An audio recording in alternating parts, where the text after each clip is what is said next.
Howdy, hackers, and welcome to another episode of FairLight TV. Hacking is inherently very solitude activity. You sit there in front of your computer and you're basically not interacting with somebody else. If you are lucky, you are participating in a context where somebody else is doing something and somebody else is doing something else, like you are coding and somebody's doing the loader and somebody is doing music and somebody is doing graphics, and or somebody is cracking and somebody's uploading it to the boards and stuff like that. But we are really lucky that there are social aspects where we can actually meet in person. Even the introverts have the opportunity of sort of exposing themselves to other people. Parties, you can call them whatever you want, but copy party is sort of the old term. Today I'm blessed to have been able to gather Spot, Hedning, and Wayland from Datastorm, Gubbdata, and Edison. So we had a talk over a number of the aspects of arranging parties. What is the optimal number of participants? What will happen to Datastorm in the future? What about invite only? What about allowing remote entries, and a number of other aspects that a party organizer need to consider before throwing the best party in town. And the cool thing here is that they represent sort of Stockholm, Gothenburg, and not really Malmö, but Lund, but still the triangle of the big three cities in Sweden. And there is always this little competition between the three. I hope you can read that between the line, because there is a bit of that, I would say that. So over to the guys organizing parties.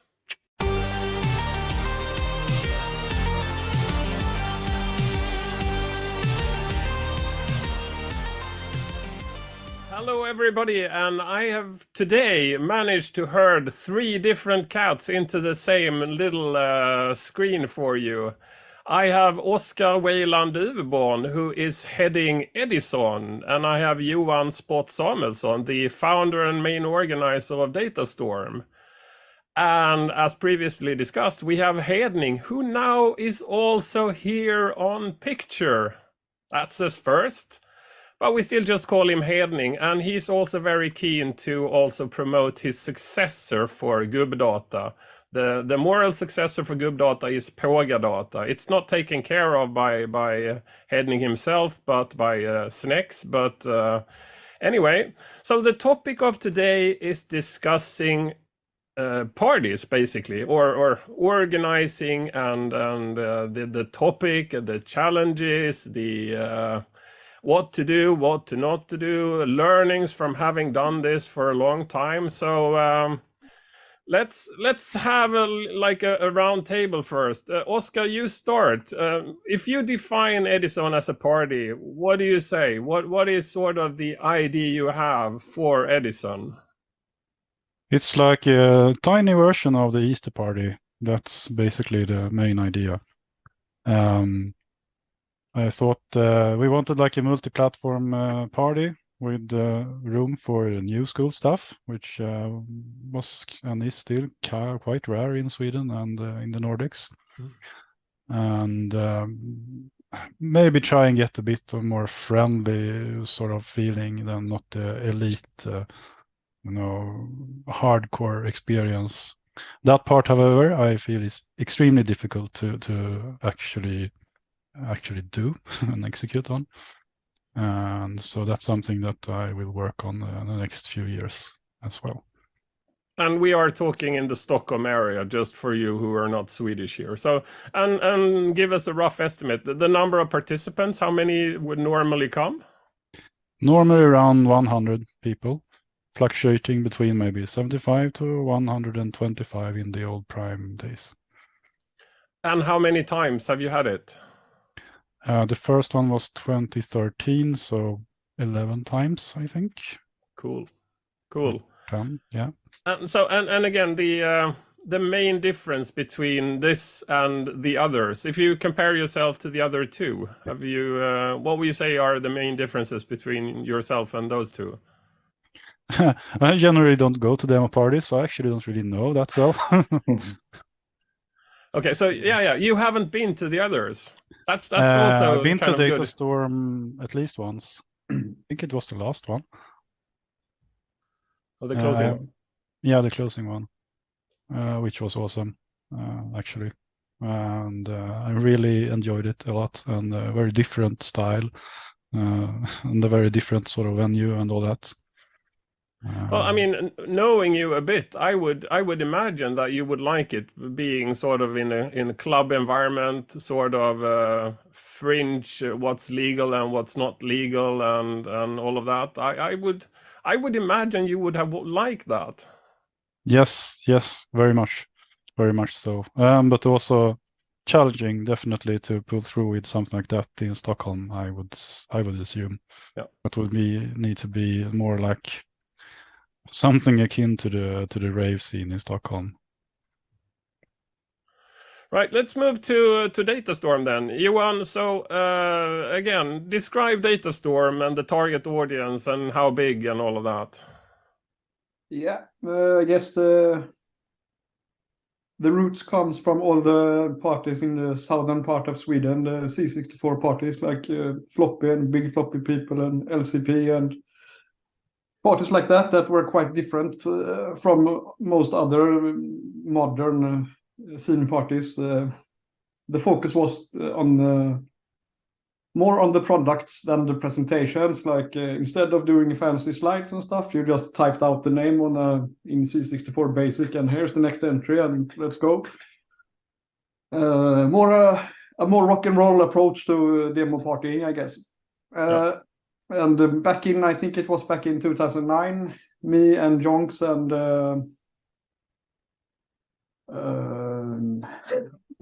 names. Magervalp. Magervalp, yeah.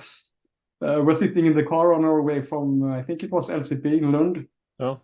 And I think it was Jonks who tossed the idea that shouldn't we make a party in Gothenburg that takes inspiration from these great parties. And I was totally against it because I just saw a lot of work. But they talked me into it, and I started building a web page, and we went from there and focused on what's important. And yeah, we used the C64 prompt for the Compos and the Amiga prompt for the Amiga Compos and so on, at least in the start. Later on, we advanced to Deluxe Paint, I think. But I think we managed to capture the vibe from the southern parties, which were almost like a not so legal club feeling, especially the floppy parties in Helsingborg under the city cinema was reeking of hash and manly sweat. The wall, it was almost like a rave. The sweat was pouring from the walls, and people were high, and it was quite different from most other parties, and I just loved it.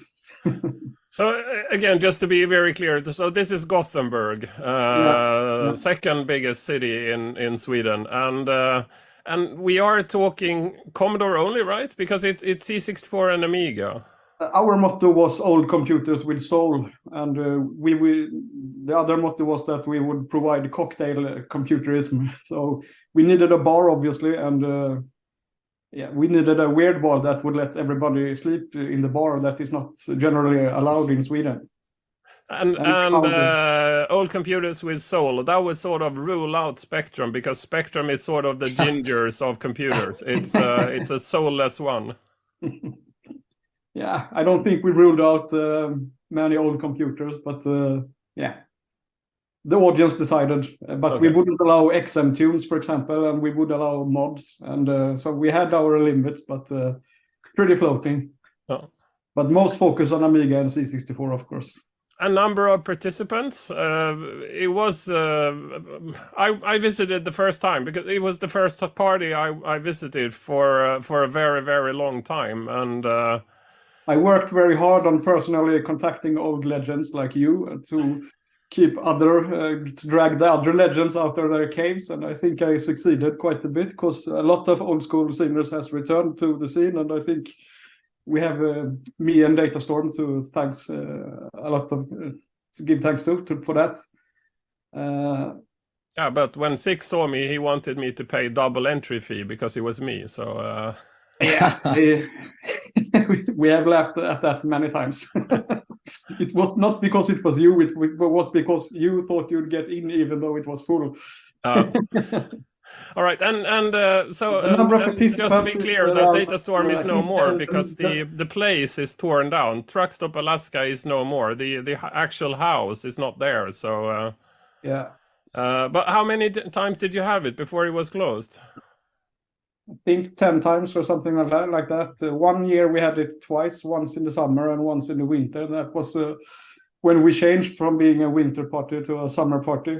And that was actually the most devastating decision we ever made, because it turned out February was the perfect time for everybody. Was free and had time to work on demos and stuff. So the first years, every ticket was booked in, like, I think the record was 4 minutes or something, and I think the most people we had was 250, but we were limited due to the space restraints in the pub. That's why we decided to make it in the summer and open up the backyard as well. But in the summer, everybody was away with their families and stuff, so we ended up actually getting fewer visitors in the summer. So yeah, things you learn during the years. Yeah, we will get to learning curves and all of that. So let's get to Gubbdata. So Hedning, tell us about Gubbdata, the target audience and number of participants and all of that. Yeah, I actually came back to the scene in 2009, 2010, and my first party that I visited was Datastorm. So I was very inspired by that, and I visited LCP after that down in my own hometown of Lund. And I know when I was there, we talked about that I should take over the torch after them. And I was not very happy to make anything big out of it. Gubbdata is held at my workplace, always was, and it all actually started as a local thing for me, BEP, Itch, and Oxidy, for just during the Easter break, just to sit around and play around, because my students they always organize a modern LAN around that time. So we took one of the classrooms and made it into a old man with old computer room. And after a few years, we became more and more old people and in the room. I know Jukka showed up and more of the locals. Mahoney showed up, LFT, and but still it was just me and my friends there. And we had some fun compos with a shitty webcam. And when I decided to rename it to Gubbdata, we went big, bigger at least. We were 30 or 40 people in yeah, and older too every year. And it was in 2012, I think, 3 years after I started, when I came back to the scene. And I called it Gubbdata 0.9 because I hadn't thought of it as a complete full-blown Datastorm party. I actually visited all Datastorm parties during the years, and it inspired me to do something in that that was about the same feeling but calmer. And in the summer, after a while, we started in always in Eastern. I think it was in 2012, 13, and 15, but in 2016 we started to have it the first week when I was free after school. Sounds like I'm still in school, but I'm a teacher, so but yeah. and that was a collision with Edison, right? Yeah, I think it was. We always had we learned the hard way to actually communicate. I have never been to Edison, and few of the Edison guys went down to Lund. And it was some. We didn't fight about it, but we made sure it wasn't the same weekend, at least after a while.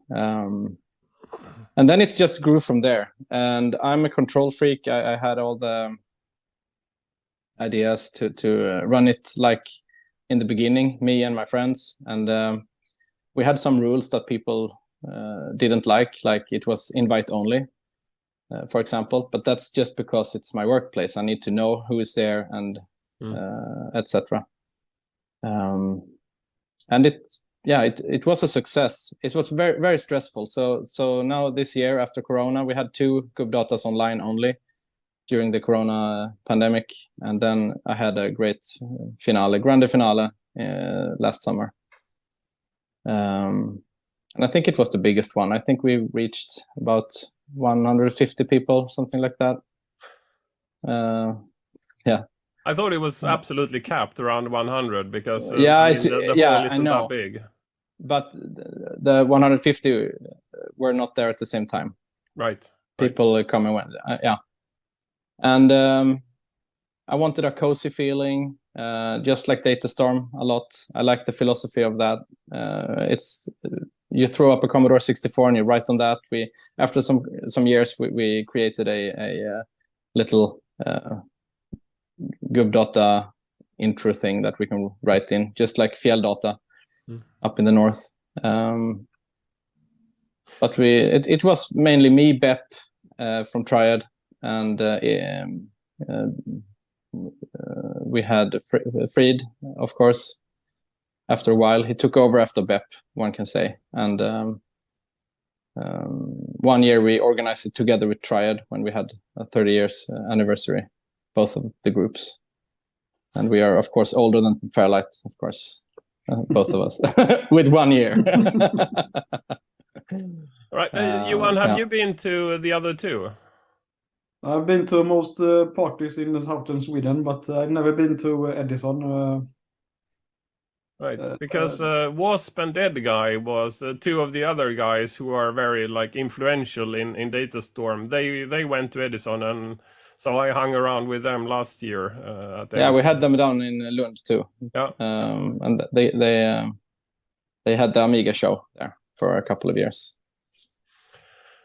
So great. Let's move into a bit more practical part. So Oscar, how many people are involved in organizing before and during the events, and what kind of roles do they have?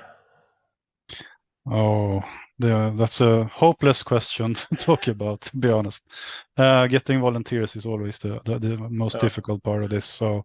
But we are like a core crew of maybe 2 to 5 people doing the planning beforehand. So let's say maybe 6 people in total. We try to get all the companies that we utilize for the tech stack and for the outdoor area and everything like that in order, bookkeeping and so on. So, and this year we have 2 main organizers. I was quitting last year actually because it's quite a tough job. You all know that. But then a friend came up and told me that, no, you can't do that. I will do half of the main organizing stuff for you if you stay for a few more years. And who is the other guy? So that is Hakushi, and he's from Syntax Error, the nightclub. And he usually helps us during the party. So, and it's worked out pretty good so far. We've never been this early ever in anything we've done. We are this 3 to 4 months earlier with everything like tickets and website and compo rules and everything like that, and booking of the venues. I mean, this is sort of naive, but one would imagine if you've done it 10 times before, it's the workload would be significantly less than it is the first few times around. But especially the preparatory work during the event, it would be the same. But the preparatory work. Yeah, the problem is when we try to be a bit like a tiny version of the East Party. So we try to have this more festival feeling with a lot of stuff and high production values and stuff like that. Trying to pull in new youngsters, modern platforms and broadcast buses and yada, yada, yada, lots of stuff. And then stuff breaks and you have companies delivering technology that goes bankrupt or can't do anything that year. I mean, you have to hunt for, a new beamer, stuff like that. It's always something. There's always something. Just trying to get the food truck out there for 2 days is quite quite difficult for some reason. Not really sure why, but One would imagine that that would be rather easy, having like a captive audience of 100 people that would be hungry at some point in time. So yeah, it seems like most people who run food trucks also are on vacation that weekend. okay. So you picked the food truck weekend. That was unfortunate. So what about Datastorm? How many people are you in the organizing team? And I guess you're not having that organizing team anymore, but during the active year, so to speak. We have the truck stop truck stop staff was highly involved because they normally they are a rock club, but they enjoyed Datastorm so much, so they did as much work as we did with all the props. We had different props, and they took part in making competition, and they dressed up, and they did all sorts of weird stuff. So they are as much Datastorm as we are in the actual crew, but I won't mention names because I will forget many names in this situation right here. But maybe 10 people from truck stop and 10 people from the scene. So maybe 20 people. Well, you are really fortunate that your venue sort of came with people who are volunteering for because they like the thing. The fortune teller, that witch from Monkey Island, she was one of the the Truck Stop Alaska people, right? Yeah, and we just asked her to dress up like the fortune teller in Monkey Island. The next day, she came dressed up like that, so she did a good job. She was scary. Yeah. Yeah, and so Hedning, what about Gubbdata? That's a very much smaller crew, because I think you are doing a lot more yourself than the other guys. Yeah, obviously I needed someone to play around with the Amiga stuff. So I brought in Grip and Freed, and later on with the shows, Wasp and Dead Guy. But it's mainly me planning. Mermaid made a homepage after some years with compo rules and stuff like that. But I don't have to care about tickets or anything because Gubbdata was always free. Free entrance, and if you wanted to help, you could swish me some money or something if you wanted to help out. And there were always some nice guy or some nice guys that shipped in money so I could buy food and crisps and stuff to everyone. So it was a free venue, which added to the atmosphere. And if you don't pay, you can't complain. So I like that idea. Yeah, people tend to be able to complain anyway. But Yeah, I mean, of course, last year was also Sky of Bite Rapers did the hamburgers. over ambitious burger project. Yeah, exactly. But but it's mainly me, and then it's Bep and Freed, and we had always some guys from Genesis helping out, 2-3 people, and people are really friendly. Counting votes, for example, we do that during night. It was Taper for 2-3 years together with Bep, doing it by hand.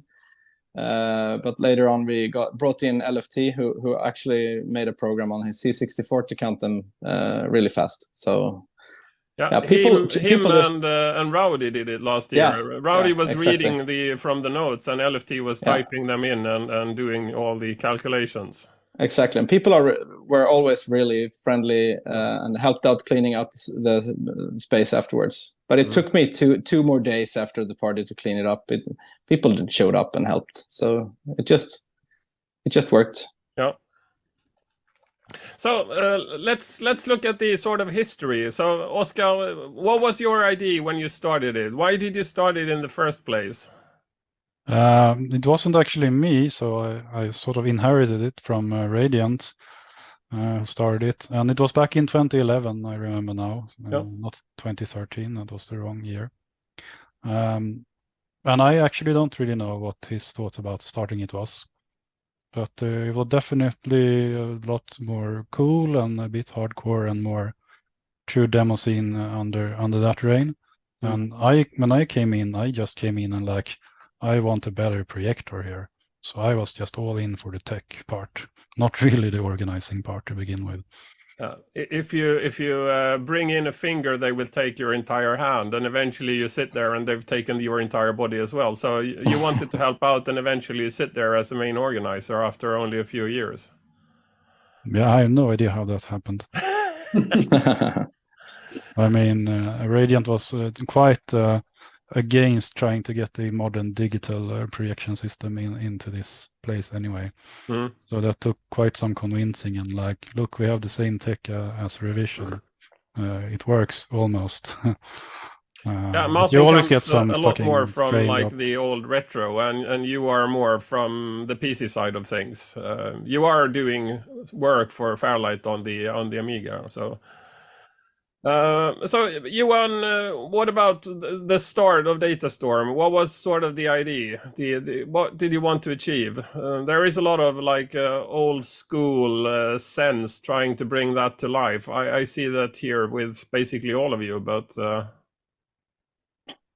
Yeah, I think I talked a bit about it before, but our main inspiration was the small parties in Helsingborg and Lund. yeah. And we missed that vibe on the West Coast, so that's basically it. We wanted to do it bigger and better, but still keep the underground vibe. So that's pretty much why. And the place showed up, and so we thought, why not? Let's do it. Simple as that. Yeah. And Henning, I guess I shouldn't answer your question, but if I try to summarize what you said before, it was basically meeting a number of friends, and that grew to be friends of friends, and then you sat there, and suddenly it was a party.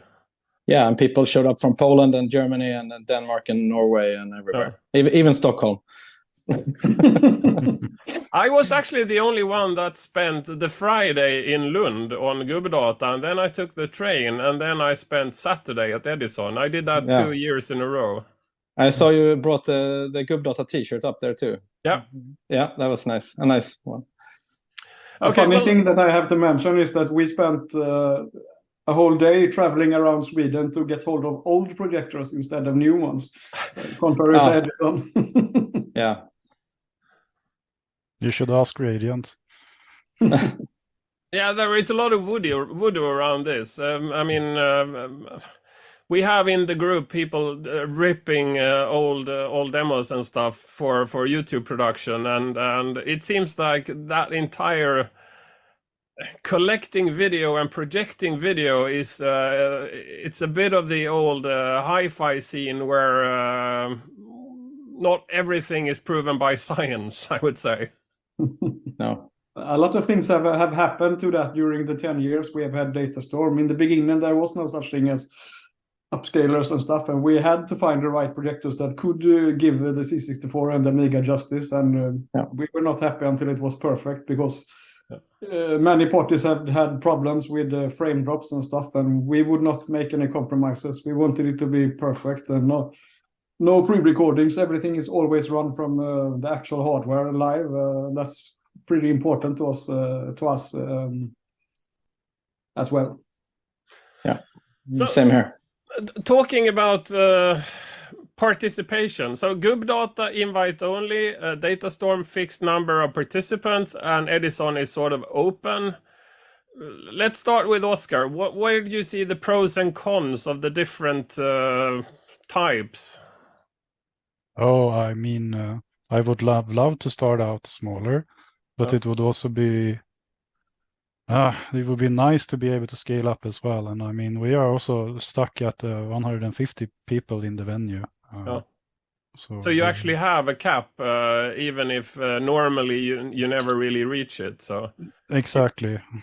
So we never reach it. So that's a comfortable annoyance, I suspect.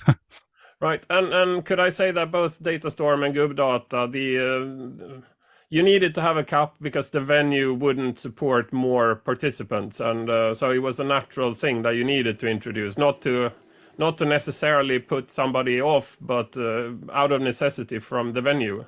Yeah, in the first year when we were most popular, when we had it in February, I think we could probably have gathered like 300 or 400 people, but we couldn't. Yeah, and we maxed out when we moved down to the what do you call it? Matsalen. Yeah, cantina. Oh yeah, right. Then we maxed out every year, but it takes 120 people, and people always nagged me to make it bigger. You could move it to some other place, and I was like no way. Oh. This is perfect. So I kept it perfect as much as I could. I would like to make it smaller, to be honest. Yeah. I mean, every time you cap something, and people tend to, if there is a limited supply, you want it more, just because it's of limited supply. So there is a special merit, I would say, to have limited supply of something. Yeah. Yeah, for us it was pretty extreme, as most tickets went in just a couple of minutes, and it felt unfair for the ones that had missed the tiny little slot, the 5 minutes during that year that you could buy a ticket. So quite a lot of people were quite pissed off because they couldn't get in, but there simply was nothing for us to do. We couldn't make it in another way. So, what would you say? Is there like an optimal, a sweet spot in terms of number of participants? If you could have like the venue of any size, what was? It becomes rather intimate if it's small, but then you want to meet more people and you want it to be a bit bigger. But if it becomes too big, you are just one in a big bunch of people. And then it becomes one of those parties in Denmark, the party with several thousand participants. So what would you say is the ideal number of participants? For me, it would be around 300-400 people, I think. Yeah, and I'm happy around 100, I think. I like it small and cozy and data. Yeah. And Oscar? Yeah, I think maybe around 300 would be nice. A bit more like syntax error. That's a decent sized pool of people, and you can't really know everyone. So you have some new people to meet. Yeah, okay, so there is a value of actually meeting new people here as well, not just meeting the old people you already know. Fair enough. Yeah, in Gubbdata, everyone was complaining because they didn't know what year it was when they came in. The same people, the same place every year, and they, after a while, they really enjoyed that. You can just continue from last year, and exact the same spot. They always sat at the same place also as well. The same spot? You mean Johan's spot? Yeah, right. Johan had his own spot. The sweet spot. Sweet spot. Göteborg. Yeah. What was the name of the film? The thing with spotless mind. Is that when nobody's thinking about Johan? Right. Okay, so if we take it from another angle here, what is the best party you have visited yourself? And let's go Oscar first here as well. Oh, that's not your own. One. Not my own. No, that's always the worst ones. That's yeah. Yeah, it's like when you're redecorating your own house, you see all the flaws, so you don't experience the positive side of things. You're more experiencing the negative sides of your own arrangement. So let's go for others. Yes. It's probably a tie between like the first revision. It was like I went to all the breakpoints as well from 2003. And revision was like, wow, it's the same but better, and like people act friendly and don't act like asshats, even though it was an act. But I mean, I didn't know that at the time. And the other tie would be Tokyo Demo Fest, which is so different, which makes it a very interesting experience. I have never heard of that. What is that? In the Tokyo Demo Party. So I think it's the only one, to be honest. Yeah. They released one really groundbreaking 4K PC intro there. It's based in like a school, basically, or an institute of some kind in the middle of Tokyo. So you can't sleep over, and you have to go outside at a certain time in the night. So they close down the party. That won't work. Sleep and then you go back. No, I know it won't work here, but that's how they do it there. And it was interesting. and a lot of booze also as well for some reason. And So, Johan, your favorite party then? I think one of the parties, because it was the scene was still quite new to me, and it was so huge, and you could meet all the stars that you had only seen on the screen before, and you could actually meet them in person, and it was really huge. It was big. I mean, it must have been like 3,000 people, 4,000 people. You can walk around and meet like your heroes. So that was really cool. But and another party is Floppy in Helsingborg. That was the country.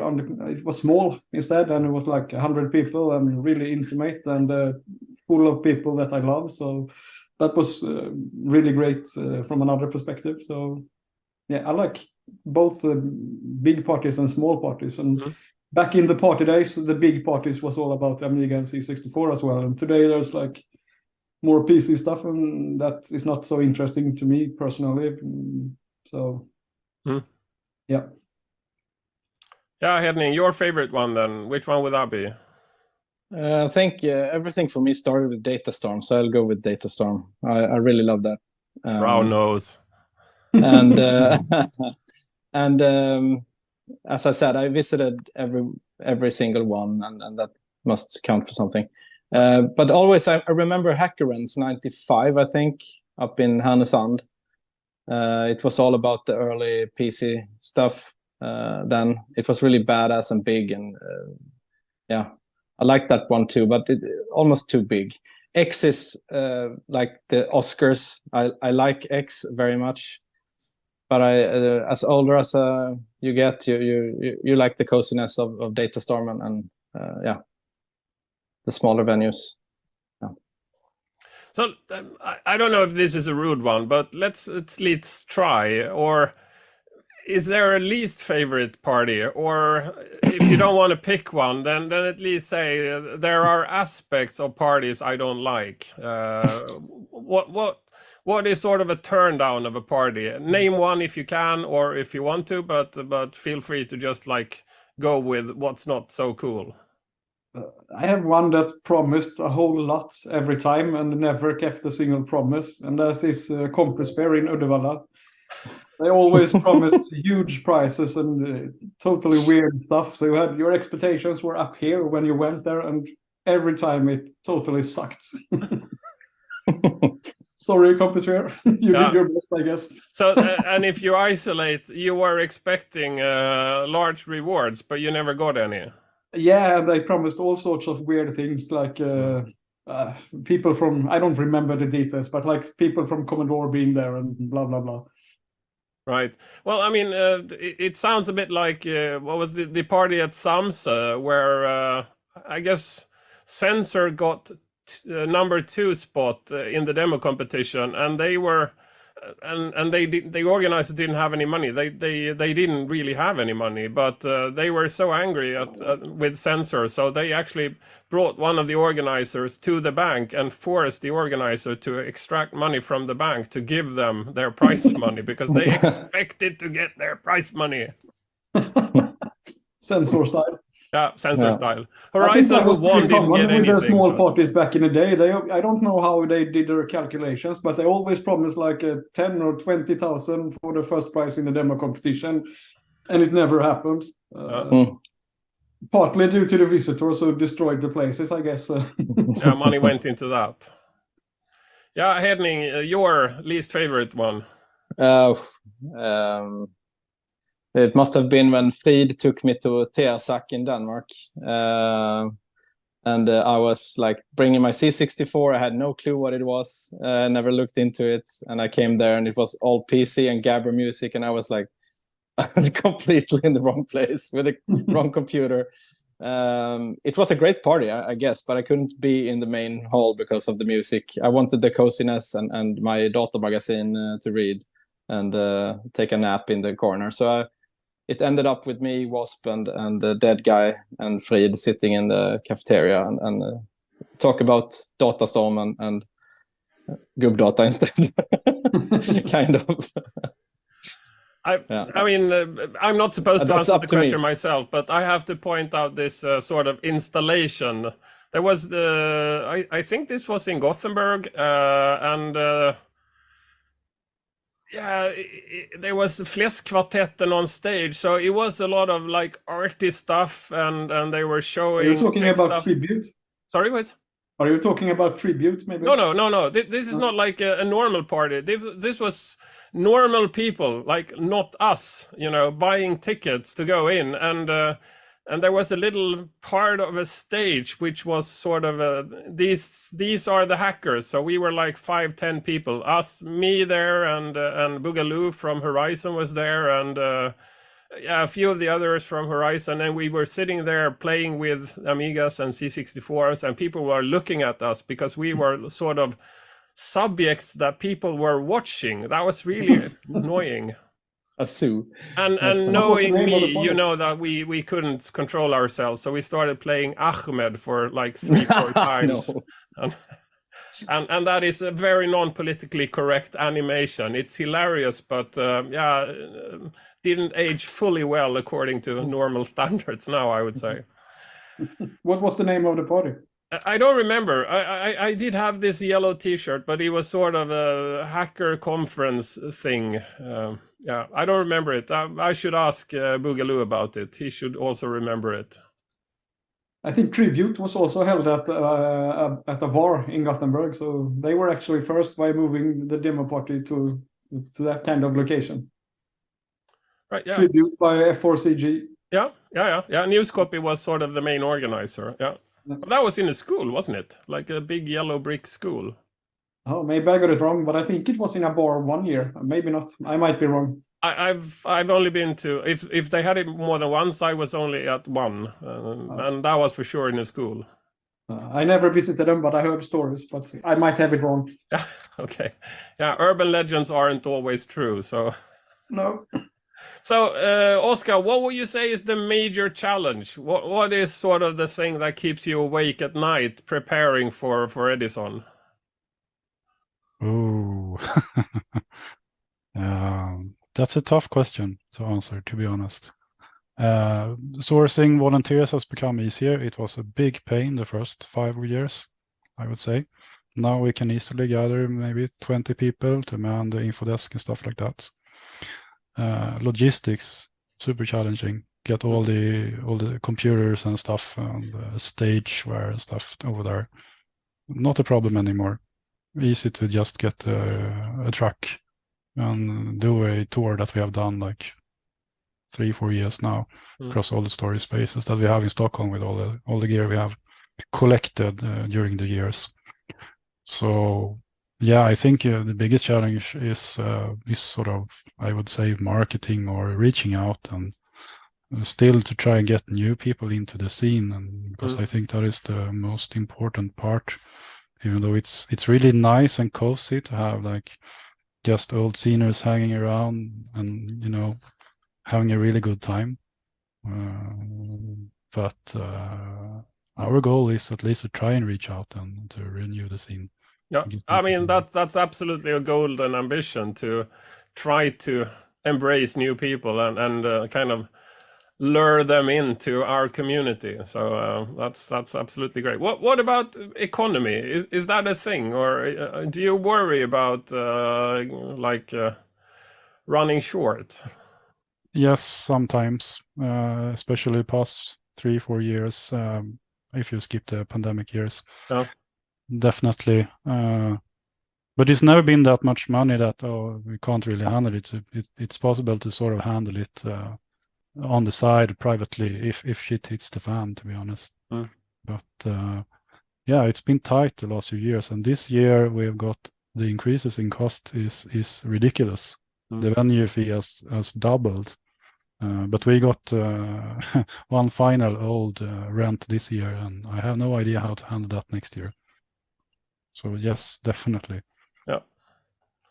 So Johan, what about Datastorm? The biggest, I mean, the major challenge is now is the fact that the venue is no longer there. But looking at the period when it was actually there, Because you also had the financial obligation of inviting guests. You had Chris Hulsbeck there, you had David Haney there, and a number of people talking that you actually flew in from somewhere far away. So you assumed a bit bigger cost than I would say most of the others.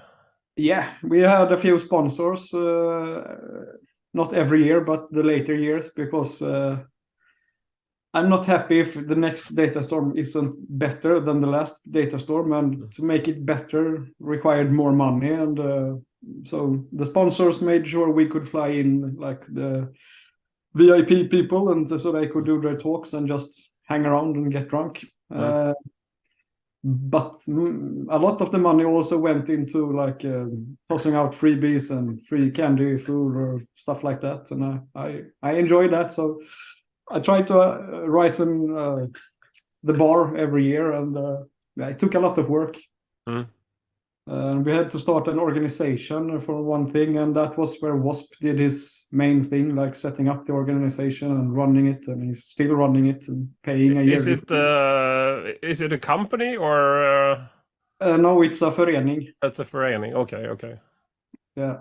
So it's some paperwork, and it's quite a lot of paperwork when you have big international companies that wants to give you money, and lots of meetings and corporate stuff to get it done. But I enjoyed it.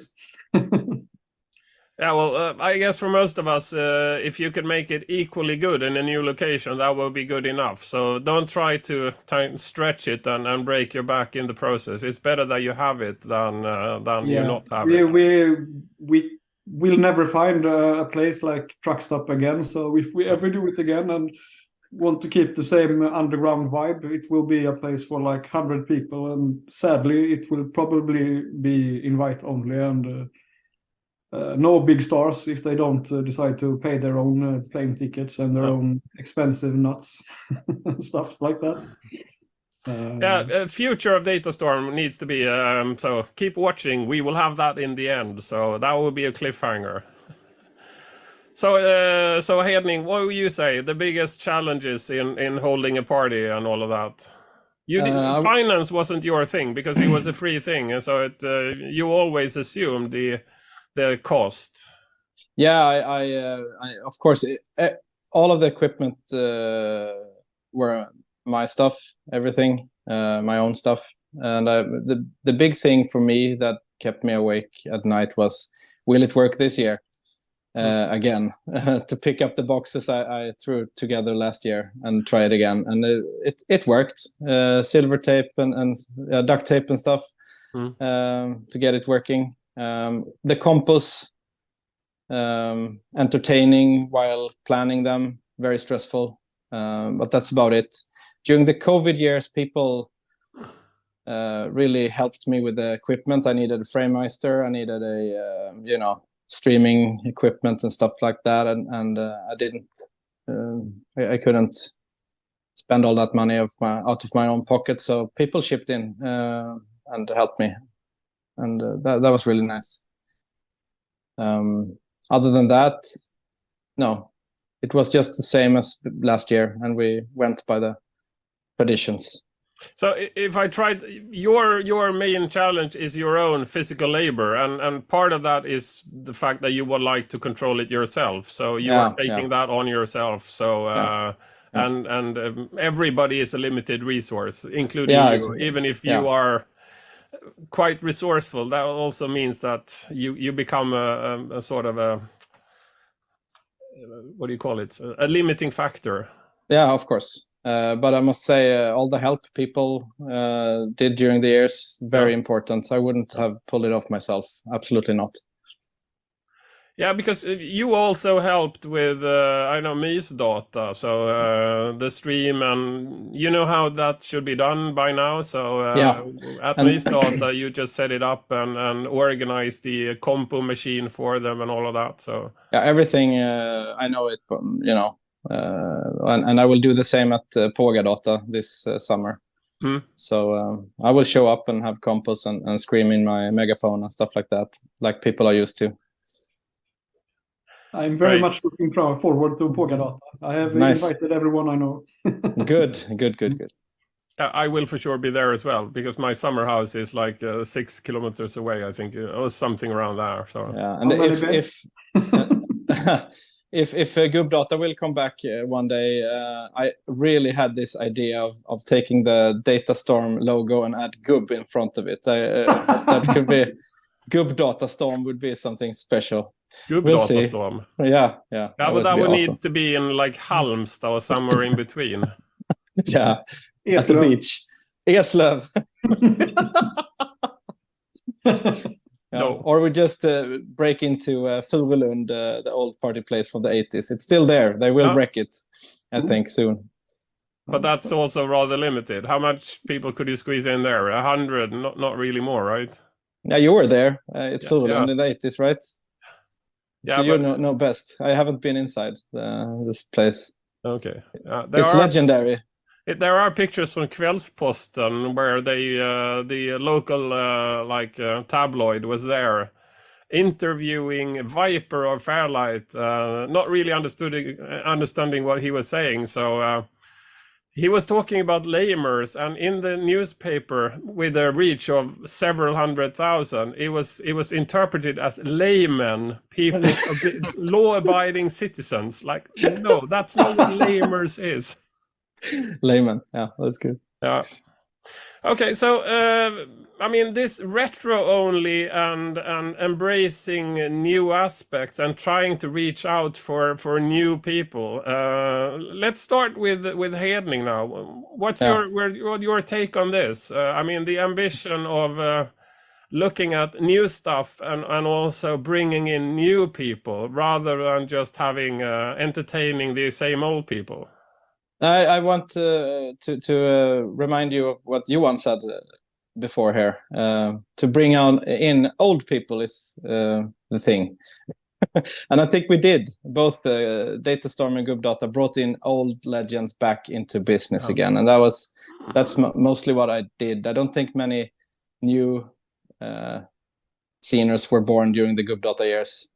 We had some of my old students that came in with they bought some Commodore 128 and had some fun with it, but it was mostly about bringing back old people and reactivate them again. One of my biggest scene moments was when you managed to get Mr. Zed to show up at Gubbdata.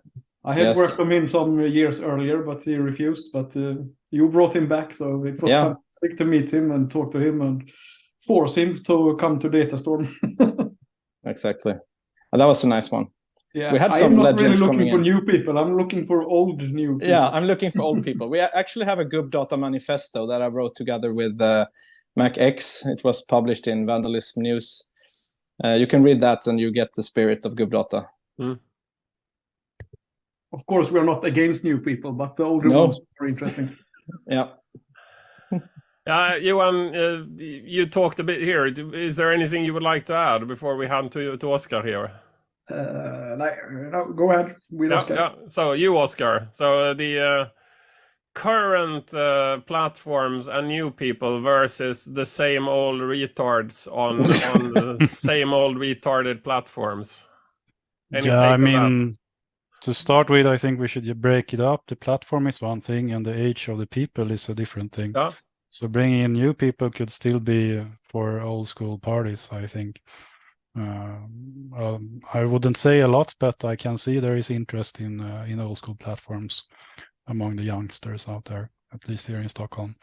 So that's not like it's not not a divide, so to say. Right. But yeah, I'm a PC scener to begin with. I was brought up during the Amiga years. I never had a C64. I'm not that old, I guess, basically. So to me, the PC scene is more like that's the scene for me. So that's the natural part. That's what I know most about. I spent quite a lot of time during Edison to build a Compo C64 and a Compo Amiga to get back into that and squeeze the best possible picture and audio out of those for the entries that we get for the old school. But I find new ways of expressing art interesting in the digital world. So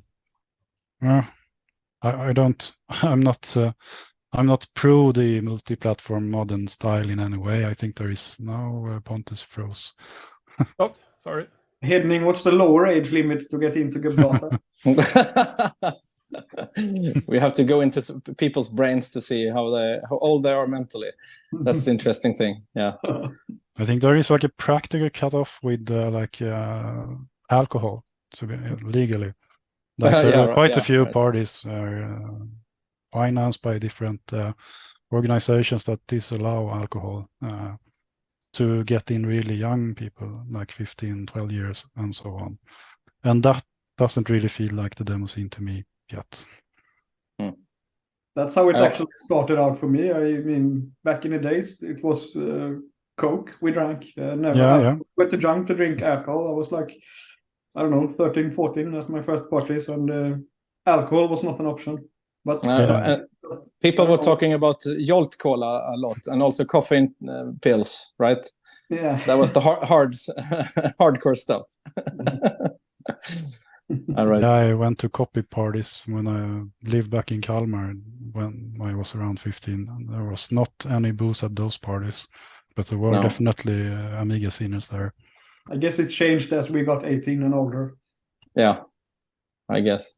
I mean, back in the day, I remember like the people that were 20 years and older were like old relics on a demo party. Like the average age was like 14, 15, I think. Yeah, it's interesting to see what happened with the Amiga. And I don't know if it's the same with Amiga Spot, but for the C64, we had a revival around 2010 or something, which doubled the amount of activity on the C64 scene in just a few years. Probably the same on the Amiga, but a little bit later, as the Amiga people might be a few years younger. And I think people come back when their kids get old enough. Yeah, so they get exactly. time again. Yeah. That's what I think too.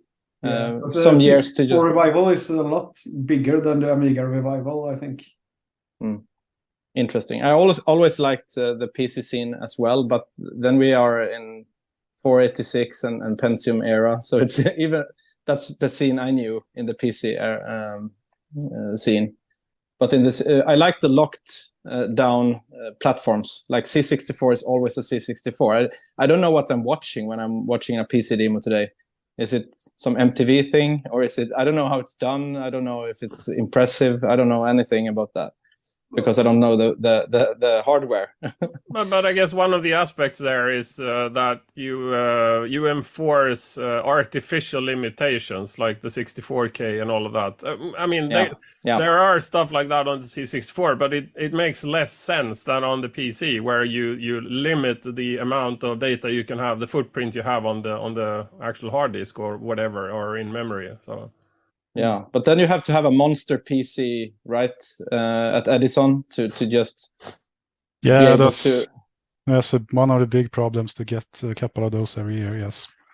Yeah, because you have to have the highest end possible to just get a good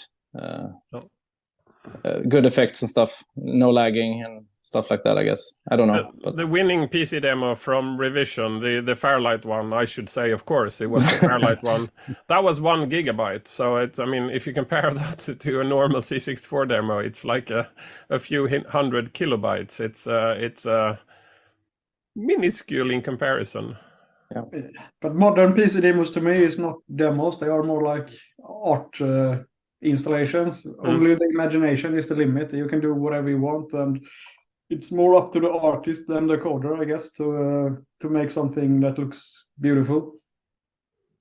Yeah, if you don't go down to the 4K stuff and stuff like that, I guess. I mean the big 1 gigabyte demos. Yeah, but if you look at that one, it's actually both, because that wouldn't even happen without the coder. So the coders are doing their magic as well. But of course, there is a lot of data that feeds into what the coder has done. So to me personally, it's not as interesting as looking at something weird on a Commodore 64 or an Amiga and doing something it shouldn't do. But yeah. I have to agree that watching demos at parties like at Revision, the old school, especially if it's a C64 or a Spectrum entry, that is a lot more enjoyable to me as well, because I sort of know what it is supposed to be like and what limits you can push. I can agree with that. Yeah, well, I mean, it's if the expectation is lower, it's easier to exceed the expectation. But if you already have immense expectation, it's very, very difficult to kind of reach above that. So the PC is always set very high, and you need to make stuff that is absolutely wild to be even meh. Maybe it's Okay, just well, because I like the cheap discussion music. is fantastic. I do have additional questions. Should we go on with just talking, or should we have my questions? I think We can take your questions. your discussion is more interesting than my questions. But let me at least feed you a question. So this the COVID years hasn't gone unnoticed, or haven't gone unnoticed. So this online hybrid on location parties and remote entries and streams, so the people could participate remotely. I mean, your take. Let's start with Johan on this one. Yeah, for us it was always important that people contributing with demos and stuff was present at the party, because I want to be able to view like your face when your demo is on the big screen, and I want to be able to hug you afterwards because it kicked ass and so on. We never really had the problem of too little entries. On the contrary, we almost had too many entries, so it was not a problem for us. But I can understand small parties allowing remote entries, just because we want to have something to look at. But our luxury was that we didn't need to, so we were quite harsh with and we just disallowed remote entries because of that, because everybody was there, and the vibe it was a better vibe. And you always had a stream, so people could sort of be remotely participating, but just not in the compos, right? So yeah, Synsat provided us with streams most years. Yeah, Henning, your take on that? Yeah, we had a special solution. We started out really small, as I mentioned, just a couple of guys, and therefore we started out really early, actually, with remote entries. And we kept that tradition. It was always okay to hang around the web camera and the web, Twitch and discuss there what they saw. So we kept that all along, and it was never a problem. People enjoyed it online always, I think, at least. So yeah, remote all the way, combined with the people that were present. And it's also one of those things that something happens during a party, and then that becomes a thing, like the underwear hanging from a thread in front of the video, like that was a thing at Gubbdata, the kalsongdata. Kalsongdata thing, yeah. And also X had the cable that hanged over the screen all the time. They made demos with it in with this cable and stuff like that. Yeah, it's fun. Wasn't it Datastorm that had a lamp usually in the picture? I think I remember that. Yeah, we had at Gubbdata we had a lamp hanging down in the I don't know if the left corner, I think. Maybe you had it at Datastorm I don't think so, but I can't be sure. Yeah. So Oscar, what about online hybrid and remote entries? Yeah, Edison was no remote entries to begin with, and quite strict policy, and also running all entries live during the compos, if at all possible. No recordings. And then the pandemic hit us. So then we did the first online only Edison in my apartment with the green screen production. And since then, it kind of just felt sort of natural to continue offering online participation. We actually had some discussions in demos, so like there should be like a field for the party, like it's a hybrid party, and they were like, no, that's just remote entries allowed, and I'm like, no, we're doing it sort of a full production for the stream, so you feel really like you're part of the party if you are remote. It's also a different angle, in my opinion. Was that a big discussion, or was that a natural thing? To me, it was this because they didn't agree with me. But yeah, so I really enjoy this sort of hybrid solution just for the accessibility of things. People can't always travel, and we get entries from like South America sometimes, stuff like that. Pretty interesting. Yeah, and Datastorm, you didn't have any, and your last party was before COVID, right? So you didn't Yeah. have to address COVID, but Hedning, you had 2 years of remote entry with everything was just like a TV show where Yeah, the Larson brothers were drunk and had a session and that was and all of that. Yeah, it was really fun because I invited, like, I don't know what the limit was, 10 people or something. Oh. I don't know what the laws said at the time, but we had some invites, and I told them they could come if they agreed to be used in the show. So I just grabbed people and put them in, and I liked that. I had worked with TV before. So I just come up with an idea. This would be fun to let the Larson's brother play a game and talk about it, and it went really well. It was really enjoyable. So no planning there. It was just me and Fried in front of a camera in a recording studio at work. Yeah. You did have a bit of an incident with nudity, right? That's nothing we talk about. It Okay. might have happened. It might have happened. It might not. You can ask Skyhawk and Yuki about that. Yeah. Yeah. I am not surprised. Right. So party competitions, and of course the competition sort of supports the platform available on the party. So what are the best categories? I mean, best demo is of course one, but any takes on categories and prices and that? Let's start with Hedning on this one.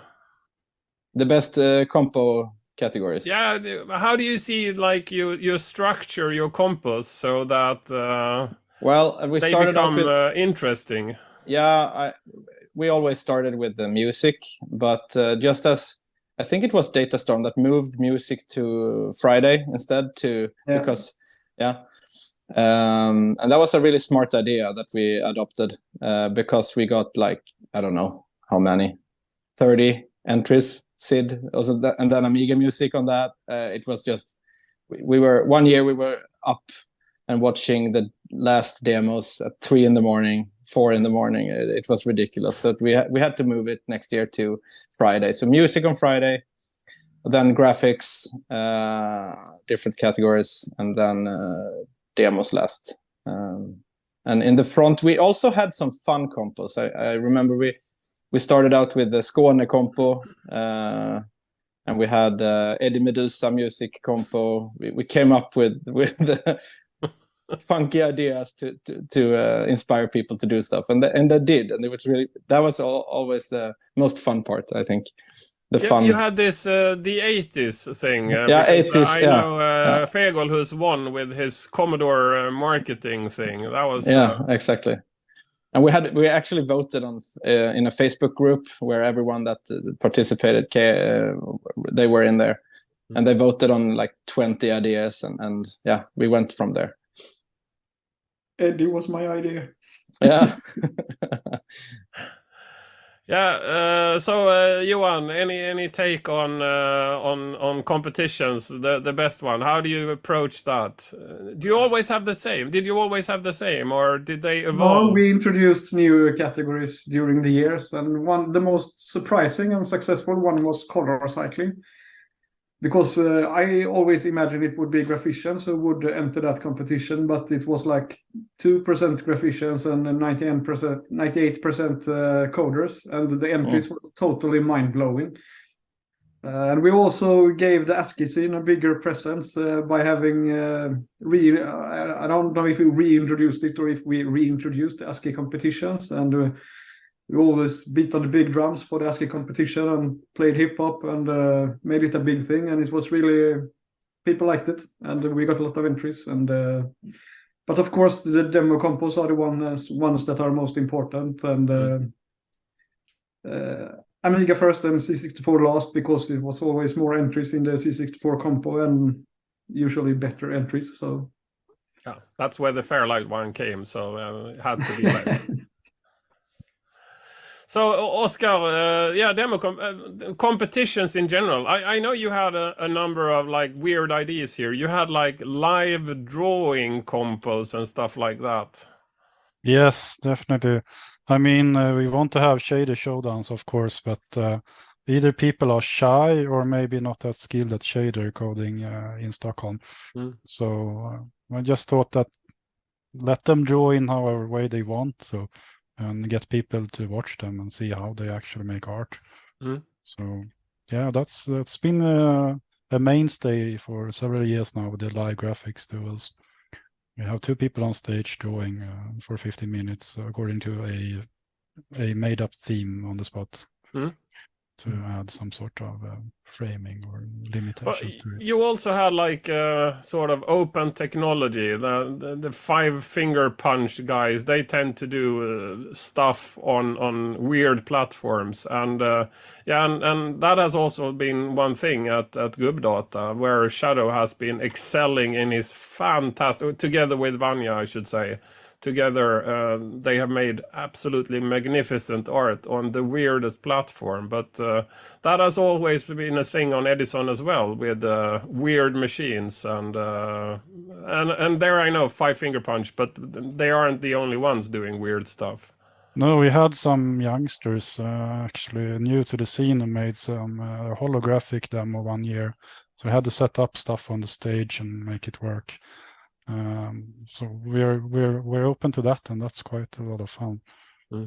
Definitely. Otherwise, for the structure of the compos, I always have nightmares on like how to structure this and not get into the position we had last year where we were just swamped with entries and just couldn't hold the timetable at all. Moving music to Fridays has always been like, we should do that. We haven't yet dared do that, I guess. I feel the music competitions, the three we have now, are one of the strongest points of Edison, especially the old school music compos. Comparatively, given that we are a multi-platform musical party. Well, So, one comp I have to mention that we had was the Sensible World of Soccer competition with the actual producer John Hare as a commentator. That was a great success. And we also had other competitions like Pack Disc Open and silly stuff like that, but they were quite successful as well. I don't know, we had some other not so successful compos where we had 1 year we had tried to hold a trader competition where we set up a BBS for people to trade to and counterbuy, but it failed in the last minute because the board wouldn't accept calls when we should hold the competition. So. All right. So let's move into key learnings. Let's say your top few. If you would do like a bullet list of things you should do and things you shouldn't do for a successful party. Let's go Johan first. From February to July. Sorry, what was that? Never move the date from a perfect date to a summer date where no one is available. That's good. My biggest regret. That's a fault you would never repeat. Allowing remote entries is, I would say, is a thing to do. If you really want an explosion of entries. Yeah, we had that anyway, so it was not needed. Yeah, well, you could run into, you couldn't have because music is sort of the category which has the most entries, which takes a long time to present. So that's sort of for me, that is the difference between music and pictures, because a picture you can show for 30 seconds, but if you play a tune for 30 seconds, it's not really sure that has become sort of interesting yet, because you need to play it for the full 3 minutes or whatever you've given it. So music compos always are longer, and eventually it all blends into one big bucket, and you vote for the names you recognize. I'm sorry, I'm probably very bad when it comes to voting on specifically music. I vote for the guys I know, not because I actually listen to the music. So I find that difficult. The music competition as well is that you can actually have a beer and talk with your friends and still listen to the competition. You don't have to be glued to the screen. You just have to be in the room, and you can still make up your mind about the entries. So it's perfect to move the music competitions to Fridays. Yeah. Mm. So is that a key learning? It might be a good thing to have music competitions on Fridays. Yeah. I would say so. Okay. And I'm thinking here about Gubbdata. I always think it was important for us to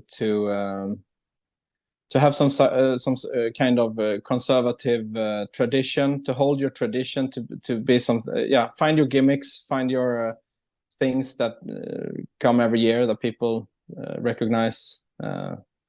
People like that. People like to come back to the place they were last year, and it's all the same. At least for the people coming to Gubbdata, it was like that.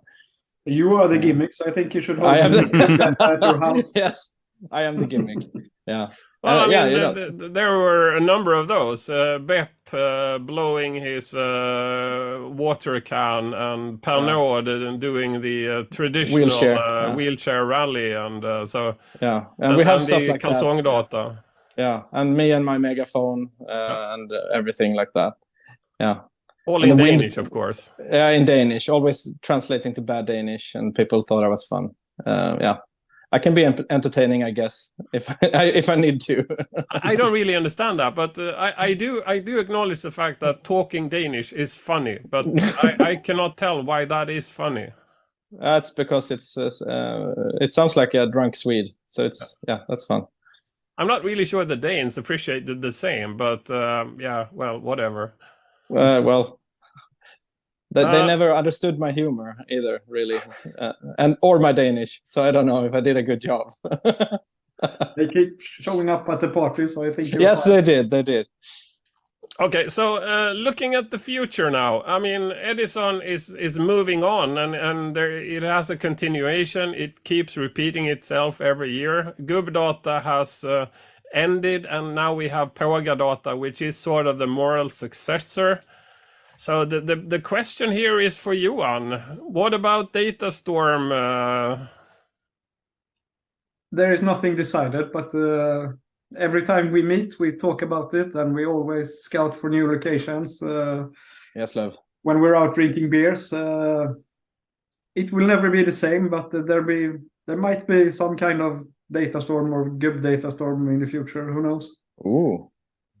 I like that. I mean, moral successor is fine. It doesn't need to be the same.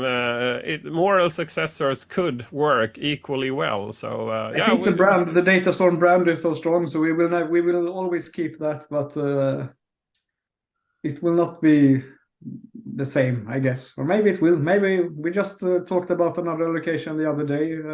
I don't know. Maybe. But what about the club, the Truck Stop Alaska Förening? They don't have a new place, or is that dissolved, or what happened with them? I'm not sure actually, but I don't think. I think they are. I'm not sure they are dissolved, but they are not very active, at least. Right. They all got jobs and started working in marketing or whatever. I heard talks about this, that they should start some kind of festival or something, but I never saw any news about the festival, so I'm not sure. And yeah, it would be fun to have, if we ever do Datastorm again, I will do my best to have the Truck Stop Alaska crew on board as well, because to me, they are half the party, and I love meeting them every year and doing weird stuff. So, I mean, again, if we look at future, where do you see that sort of the party tradition will go? Would it go to smaller ones? We've seen a number of like small ones, the Mysdata, the FairLight, and then we see the humongously big ones, the the revisions, the assemblies, and with hundreds, not some even thousands. Where do you think we will be in a few years? What will be the average party? I think it will be pretty much like now, both big parties and small parties. A problem with starting a new party is that almost every weekend during the year is occupied by another party, so it's really hard to find a date that works. So except for February, with extremely many demo parties over the world. You need to find a spot. Yes, a sweet spot. Yes, exactly. We should have an X. X marks the spot. Yeah, exactly. That's a Oh. good demo, by the way. Huh? Yeah. Will you go to X, Johan? Because it would have to be X marks the spot. So yeah. I will be marked if I go there, so I will probably avoid it. yeah, well, you should go there just for the pun. Yeah. Yeah, I haven't really thought about it. I'm in my mind, I kind of stopped visiting international parties because we have so many good small parties in Sweden. So I don't feel the need. I can go to 3 parties a year here, and that's my family can't take anymore. Mm. But if you release a demo there, you could always call it Spot Marks the X, right? Oh, yes. Yeah. You would have to do that, to be honest. Yeah, and I mean, there. Did I mention? I missed Birdie. I think I should mention as well, being one of those parties, and Garp, and then we also have stuff like Retro Gathering, which is sort of.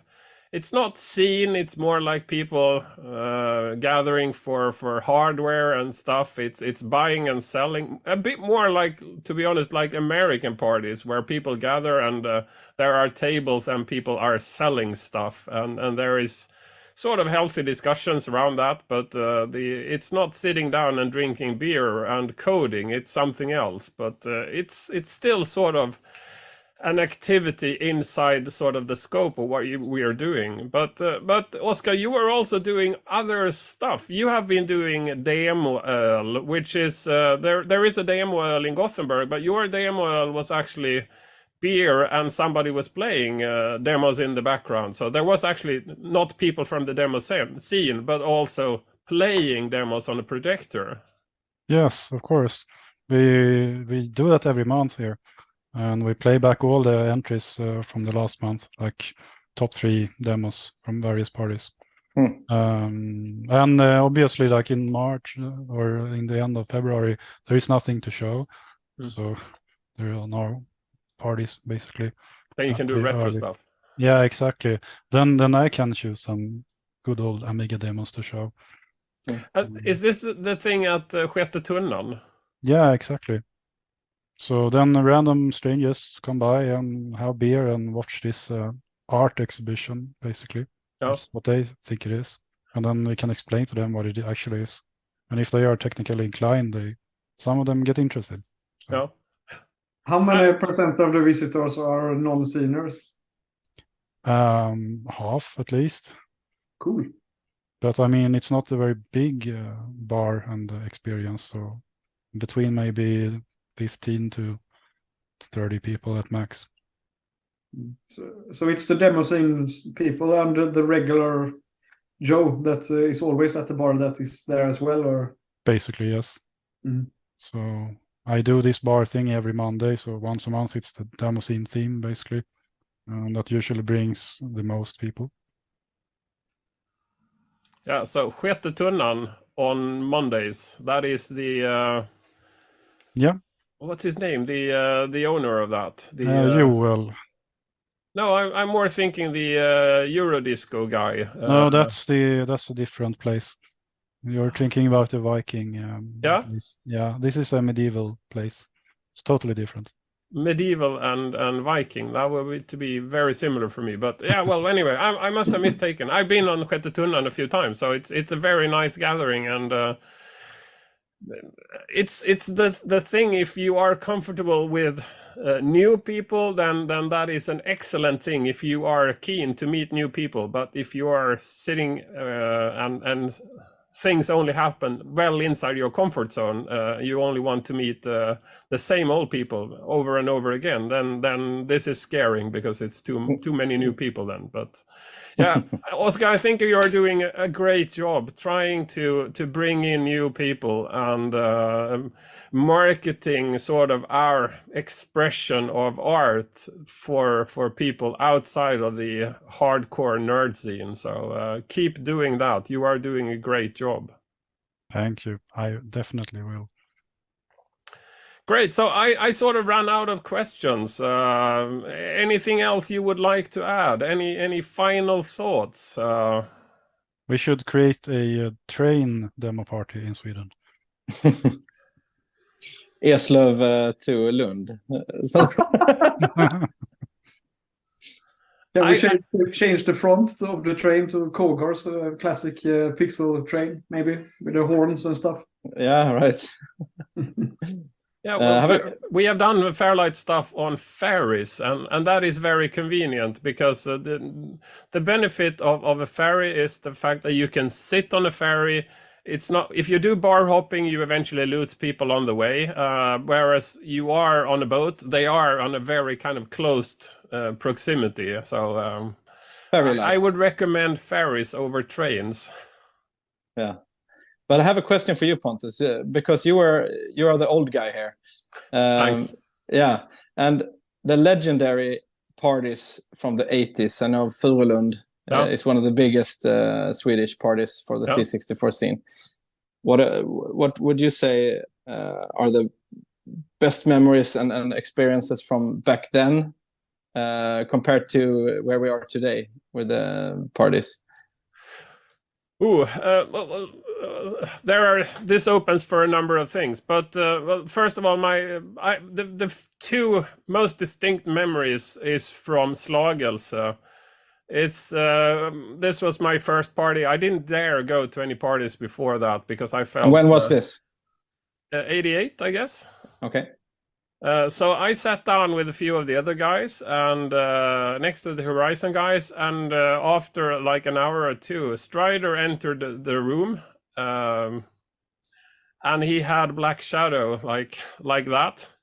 So the first thing he screamed when he entered the hall, and he doesn't come like silently, you know. Tony is not like that. He's not very silent. So he said, "Bacchus, you know who I brought? This is Fat Shadow."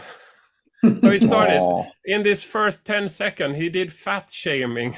Well, that's really of bad. a fellow member.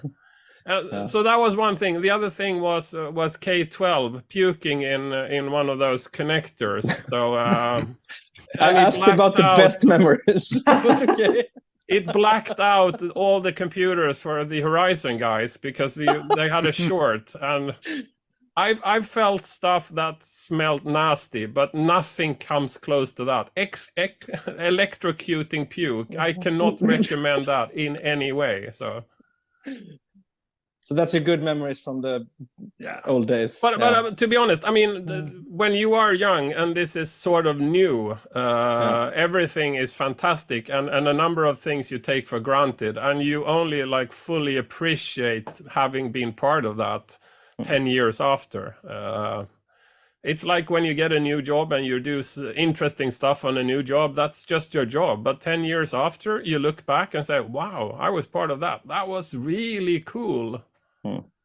I have heard lots of bizarre stories about certain crews behaving really badly at parties. So which crew did behave the most bad at the parties back in the 80s?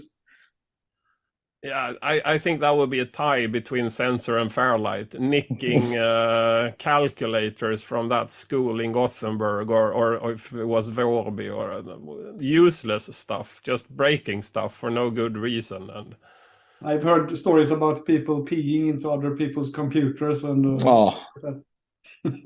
I mean, this where was that? Outside of Gothenburg, east of Gothenburg, not Borås, but this hockey hall where Light had the party with Bappalander and Spirou. This hockey hall, that was the coldest I ever been. Sleeping in a hockey hall during the night, that was absolutely horrible. The party was great, but not during the night. So yeah, to be honest, I think the social aspects of parties, that's great. It's inevitably it's sort of a solitude thing where you sit in your office and you fiddle with your demo and you're composing your song or you're pixeling your pixel, and we see collaborations now where people are doing demos together and people are doing music together and they are doing pictures together. The Michael and Sarge doing pictures together. I think that's absolutely heartwarmingly beautiful. So I think that's a good thing. But I think generally endorsing the social aspects of this natively rather solitude thing is a really good thing. And I have to say that as I grow older, I appreciate like meeting people, sitting, drinking beer, coding with them, and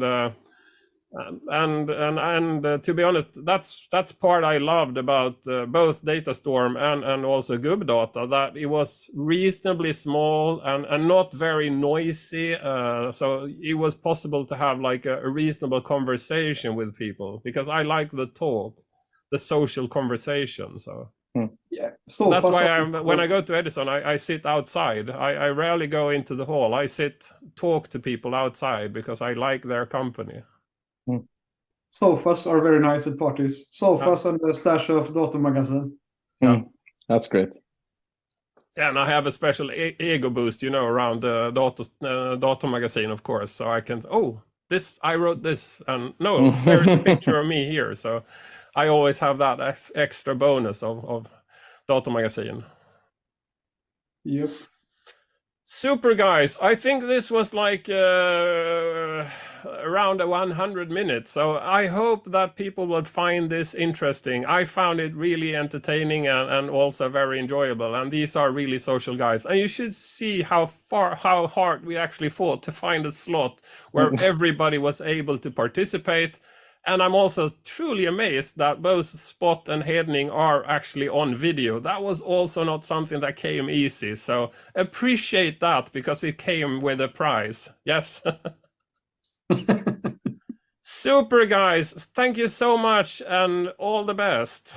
Thank you. Thank you.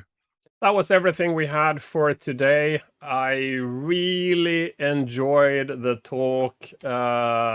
These are three super nice guys, and I really enjoyed the talk. It took forever, and I think we postponed the meeting like 10 times before we actually found a spot where all three could be present at the same time. That was a challenge. Thank you so much, guys, for participating, and thank you so much, all you guys watching now all the way to the end. I hope you enjoyed it. Do subscribe and do all the other things that will help us promote this channel further. Do share, and hope to see you next week. Bye-bye.